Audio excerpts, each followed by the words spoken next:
പ്രഭാത ചിന്തയിലേക്ക് ഏവർക്കും സ്വാഗതം. ഇന്നത്തെ ചിന്തയ്ക്ക് ആധാരമായി 2 തിമോത്തിയോസ് 1:12. അത് നിമിത്തം തന്നെ ഞാൻ ഇതൊക്കെയും സഹിക്കുന്നു, എങ്കിലും ലജ്ജിക്കുന്നില്ല.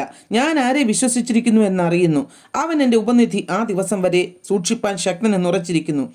പ്രിയ ദൈവമക്കളെ, വിളിച്ചിറക്കിയ ദൈവം ഒരിക്കലും പാതി വഴിയിൽ ഇട്ടിട്ടു പോകുകയില്ല. യേശു ക്രിസ്തു ഇന്നലെയും ഇന്നും എന്നേക്കും അനന്യനാകിയാൽ ജീവിതത്തിലെ പ്രതിസന്ധി ഘട്ടത്തിൽ അവൻ കൂടെയിരിക്കും. ദൈവത്തിന്റെ വിളി കേട്ട് ഇറങ്ങിത്തിരിച്ച അബ്രഹാമിന് പുറകോട്ട് തിരിഞ്ഞു നോക്കേണ്ടതേ വന്നില്ല. എന്നാൽ ചുരുങ്ങിയ കാലം സോദോമിൽ പാർത്ത ലോത്തിന്റെ ഭാര്യയ്ക്ക് തിരിഞ്ഞു നോക്കേണ്ടി വന്നു. ആ നിൽപ്പിന്നും നമ്മുടെ തിരിച്ചറിവിനായി ഉപ്പുനൂണായി നിൽക്കുന്നുമുണ്ട്. അതുകൊണ്ട് ദൈവവിളി കേട്ട് ഇറങ്ങിയ നാം ഒരിക്കലും പുറകോട്ട് പോകാൻ ഇടയാകരുത്. ലോത്തിന്റെ ഭാര്യയെ പോലെ വിവിധ സാഹചര്യങ്ങൾ നമുക്കുണ്ടാകാം. അവിടെയൊക്കെയും തളരാതെ പൗലോസിനോട് ചേർന്ന് പറയാം, ഞാൻ ആരെ വിശ്വസിച്ചിരിക്കുന്നു എന്നറിയുന്നു.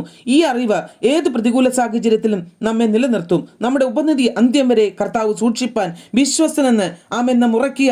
അവനിൽ തന്നെ ആശ്രയിക്കുക. ഈ പ്രഭാതത്തിൽ ദൈവം എല്ലാവരെയും അനുഗ്രഹിക്കട്ടെ.